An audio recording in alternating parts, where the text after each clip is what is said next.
No futebol, algumas promessas brilham e se tornam lendas. Outras carregam expectativas gigantes, mas nunca entregam o que delas se espera. Entre dribles, provocações e um preço absurdo de transferência, Antony vive essa dualidade, mas como ele chegou até aqui? E será que realmente vale tudo isso? Das ruas de Osasco ao sonho profissional. No coração de Osasco, onde o concreto se mistura à poeira e os campos são improvisados com chinelos servindo de trave, um garoto franzino dominava a bola como se fosse uma extensão do próprio corpo. Ele não tinha tamanho, não tinha força, mas tinha uma coisa que poucos naquela idade tinham: a obsessão pelo jogo. Os dribles surgiam naturalmente, como se estivessem impressos em seu DNA. Ele não jogava apenas para vencer, jogava para humilhar, para encantar, para fazer o adversário desistir antes mesmo do apito final. As ruas eram sua primeira plateia, e nelas ele já aprendeu uma lição fundamental. No futebol, talento te faz brilhar, mas personalidade te faz ser lembrado.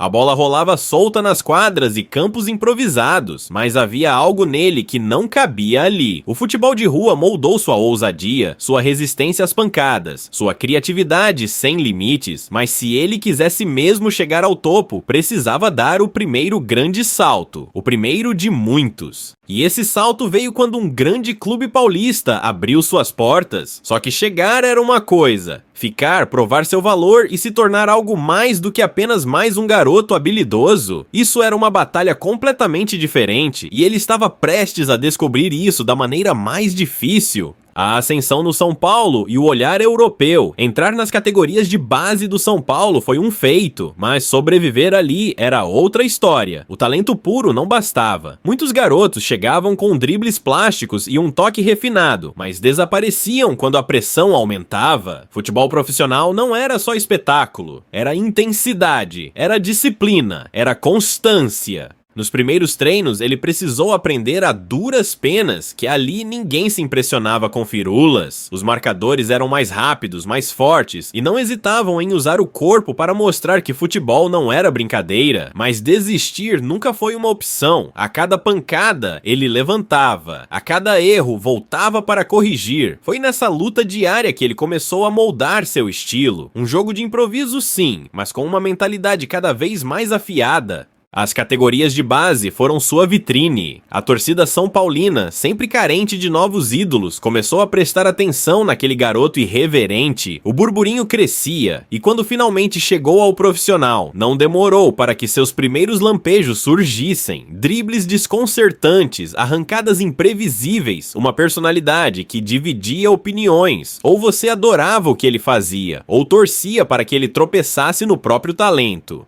Mas enquanto os torcedores discutiam, olheiros europeus observavam. O São Paulo sabia que não poderia segurá-lo por muito tempo. O futebol brasileiro era apenas um trampolim, e quando a proposta finalmente chegou, não houve hesitação. Ele estava prestes a embarcar para um dos clubes que melhor sabia transformar talento bruto em jogador de elite. Só que talento sozinho nunca foi suficiente, e ele logo perceberia que na Europa a cobrança era de um nível completamente diferente. Ajax, o estilo perfeito para um jogador ousado. A mudança não foi só de continente, foi de mentalidade, da intensidade caótica do futebol brasileiro para a precisão quase matemática do Ajax, onde cada jogador é peça de um sistema, e cada movimento tem uma finalidade. Ali, ou você se encaixa, ou desaparece. Mas ele nunca foi de se encaixar. Desde os primeiros treinos, a irreverência com a bola nos pés chamou a atenção, seus dribles curtos, os cortes secos, a ousadia que fazia defensores experientes parecerem amadores. Tudo isso fez com que rapidamente caísse nas graças da torcida. Só que a Holanda não era o Brasil. O técnico queria mais do que espetáculo. Queria inteligência tática, eficiência, tomada de decisão. E foi ali que ele começou a evoluir. O jogador de rua se refinou. O talento se transformou em arma letal, seu jogo ganhou novas camadas, aprendeu a pressionar sem a bola, a ocupar espaços, a ser decisivo nos momentos certos, e quando a Champions League chegou, era como se estivesse esperando por aquele momento a vida toda.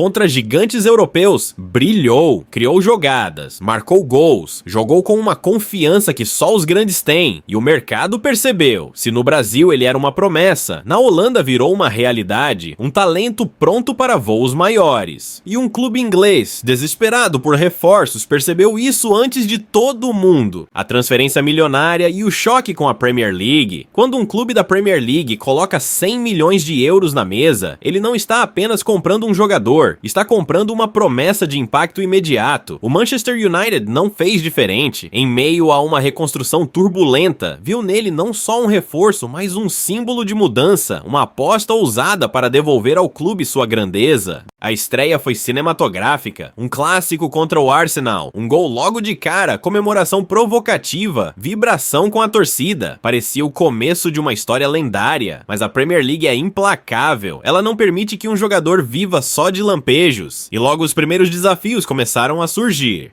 O que antes parecia natural passou a ser estudado. Os defensores aprenderam seus movimentos. O espaço para seus dribles sumiu. O jogo físico da Inglaterra, muito mais intenso do que o da Eredivisie, cobrou um preço. Os números começaram a cair. E com eles vieram as críticas. A imprensa inglesa não perdoa quem não justifica o preço pago. A cada partida sem gol, sem assistência, sem impacto real no jogo, a pressão aumentava. O brilho da estreia foi se apagando, substituído por questionamentos incômodos. Teria o United cometido um erro milionário?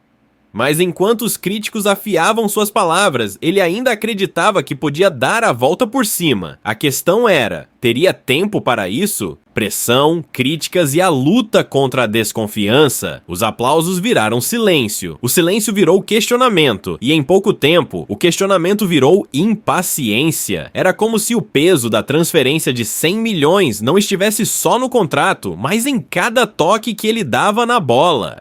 A Premier League é uma liga de adaptação rápida. Se um atacante tem um movimento característico, os defensores estudam, se ajustam e anulam. E foi exatamente isso que aconteceu com ele. O corte para a esquerda, antes uma arma mortal, começou a perder efeito. As jogadas que funcionavam na Holanda, contra defesas espaçadas, batiam em um muro na Inglaterra. Os torcedores que antes gritavam seu nome agora resmungavam a cada passe errado. Os comentaristas, que no início falavam de seu potencial, começaram a questionar sua tomada de decisão. A palavra flop começou a rondar seu nome, mas o que realmente pegava não era a crítica, era a dúvida. Porque para muitos o problema não era apenas a adaptação, era a sensação de que talvez ele nunca tivesse sido tudo isso, e nesse momento havia apenas duas opções: aceitar a narrativa e ser engolido por ela, ou provar que ainda tinha muito a mostrar. E ele sabia que a melhor forma de responder não era falando, era jogando.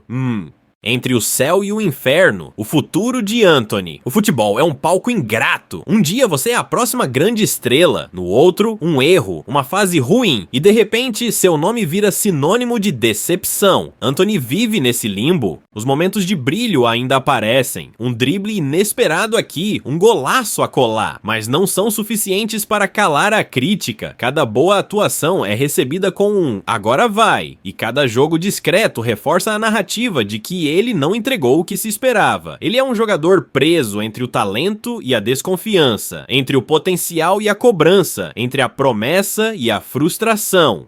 Mas o futebol tem memória curta, basta uma grande temporada, um momento decisivo para que toda a história mude. Ainda há quem acredite que ele pode se reinventar, ajustar seu jogo e justificar cada centavo investido. Outros dizem que ele nunca foi tudo isso, que o Manchester United apostou no jogador errado.